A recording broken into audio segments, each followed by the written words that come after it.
Galera tricolor, aqui é Ney do canal Fluminense.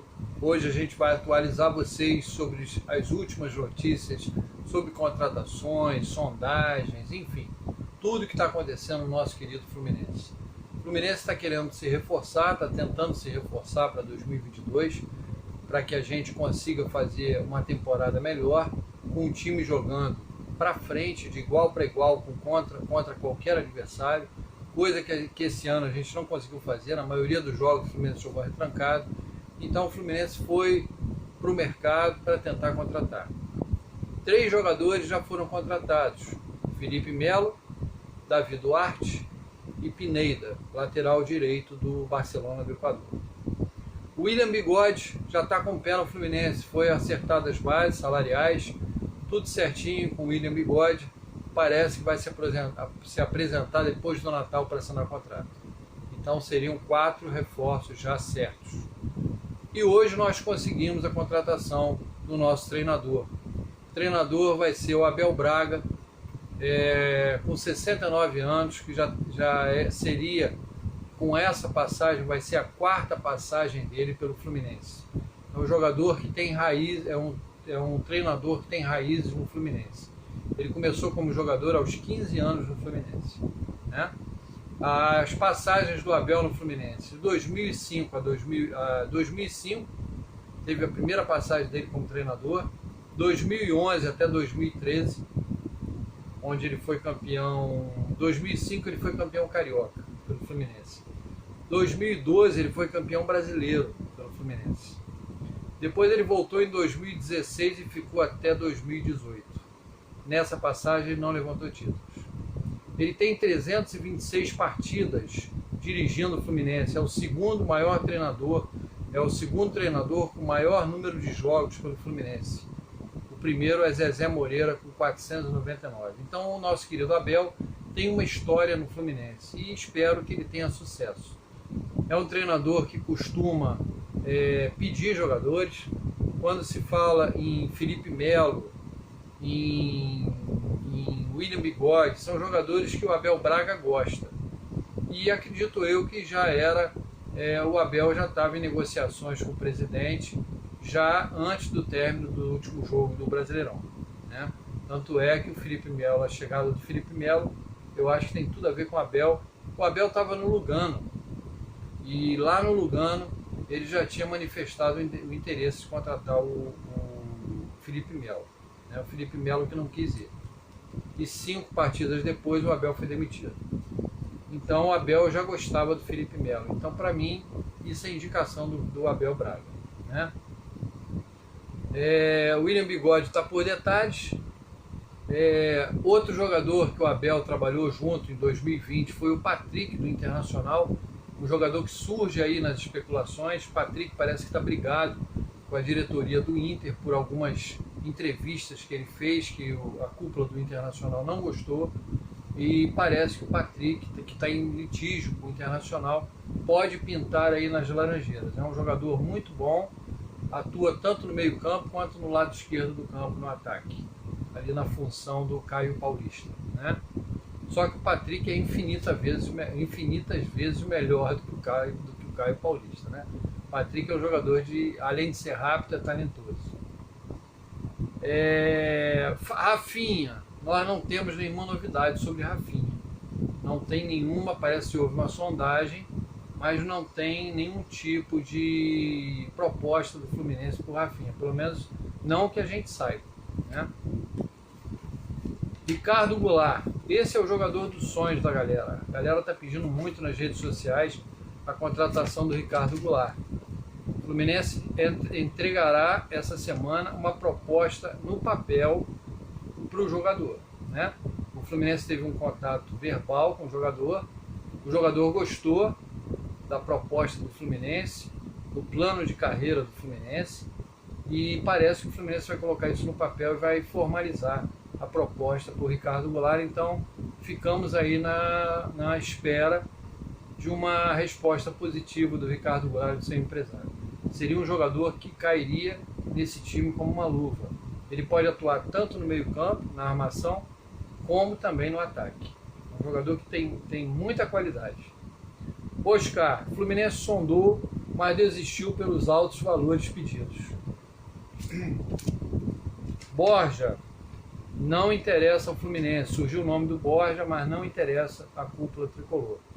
Elkenson, jogava com o Ricardo Goulart no time da China, mas ele não interessa ao Fluminense.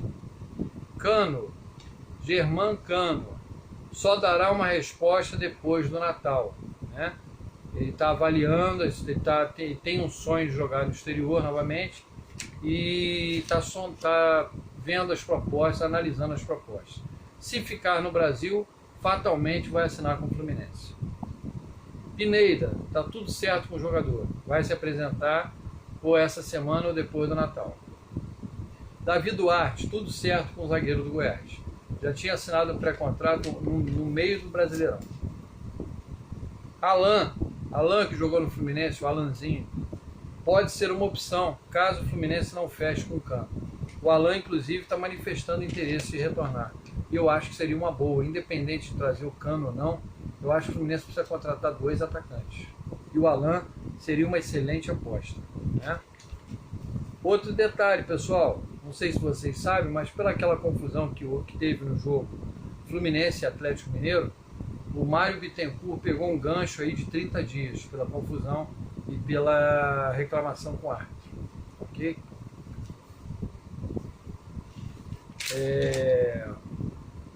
Abel, gente, é um treinador experiente, já ganhou um título mundial pelo Internacional e diversos títulos em vários clubes pelo Brasil.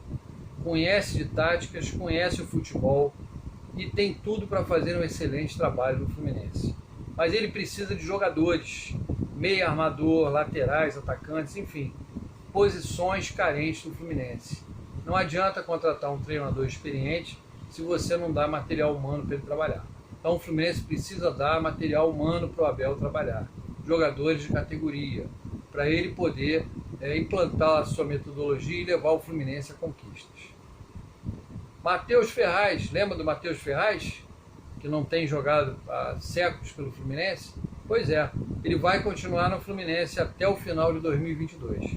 Tá? Ele vai cumprir o seu contrato. O Fluminense não vai mais negociar Matheus Ferraz. Hudson, o Fluminense vai mantê-lo no elenco até a sua recuperação, para evitar problemas como, por exemplo, de jogadores que o Fluminense já se desvencilhou e estavam machucados e com isso houve processos que o Fluminense responde até hoje. Então, para evitar esse tipo de coisa, o Fluminense vai manter o Hudson até ele melhorar. Quando ele estiver treinando, o Fluminense vai negociá-lo. Tá? Gente, eu vou dar alguns nomes aqui que seriam excelentes opções para jogar como meio armador do Fluminense, como camisa 10. Né? O Fluminense, infelizmente, insiste nos jogadores do Eduardo Duran. O Fluminense não está olhando o mercado em si, só vai em jogadores do Eduardo Duran. Né? Então eu vou te dizer alguns nomes aqui para vocês comentarem o que vocês acham, manda para mim os comentários. E se alguém da cúpula do Fluminense estiver assistindo o vídeo, que abra a cabeça e tente a contratação de algum desses jogadores, que seria uma boa. Jean Carlos do Náutico, um exímio camisa 10, habilidoso, driblador, lançador, batedor de falta, enfim, um homem que a gente precisa nesse meio campo. Né? Seria uma excelente opção. E não deve ser um jogador muito caro. Né? Jean-Pierre do Grêmio é um camisa 10 clássico. A única negativa do Jean-Pierre é que ele é muito lento. O Jean Carlos é mais dinâmico.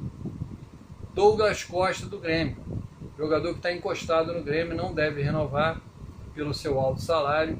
Se estiver bem fisicamente, seria uma boa para o Fluminense. Mas parece que o Fluminense não tem interesse no Douglas Costa. Lembra do Luan, que jogou no Grêmio na época do Renato e ganhou todo tipo de título com o Grêmio? Pois é, esse jogador está encostado no Corinthians. Não joga, fica na reserva e seria um excelente camisa 10 ali para o nosso meio campo. Luan. Agora vamos falar de jogadores sul-americanos. Né? Argentina, Colômbia, Uruguai, enfim. Tem um jogador chamado Valentim Larralde. Ele joga no Defensa e Justiça, foi campeão com o Crespo, ganhou a Sul-Americana, ele tem 20 anos, um jogador muito habilidoso. Outro nome, Agustín Urzi, do Banfield, da Argentina, tem 21 anos, é um exímio driblador, um jogador com muita qualidade. Andrés Soper, do Antofagasta do Chile, ele tem 21 anos, inteligente, habilidoso, seria uma boa opção para o Fluminense. Erinson Ramírez, do Cajamarca do Peru, tem 22 anos. E Eison Guzmán, do Envigado da Colômbia, também um excelente camisa 10. Então essas são algumas opções que a diretoria podia sondar e ver as possibilidades de trazer, né? A gente também tem que apostar de vez em quando, né? Não adianta o Fluminense só contratar jogadores de 35 anos para cá. A gente precisa colocar a juventude, rapidez nesse time do Fluminense. Senão a gente vai envelhecer muito o elenco. Gente, vamos aguardar essa semana as negociações que estão em curso. Vamos ver se o Fluminense apresenta algumas novidades antes do Natal, para que essa equipe já entre na apresentação, já venha com as caras novas para poder treinar e fazer o jogo de fevereiro pela Libertadores com esse time treinado. Evitar o que aconteceu esse ano, que os jogadores se apresentaram na véspera do jogo e sem condições físicas, né? Então vamos ver se essa diretoria trabalha para que os jogadores se apresentem a tempo de treinar e se ambientar o elenco, tá? Por hoje era só. Saudações tricolores. Volto com novidades, se pintar alguma novidade, amanhã ou depois da manhã. Saudações tricolores, uma boa noite para todos.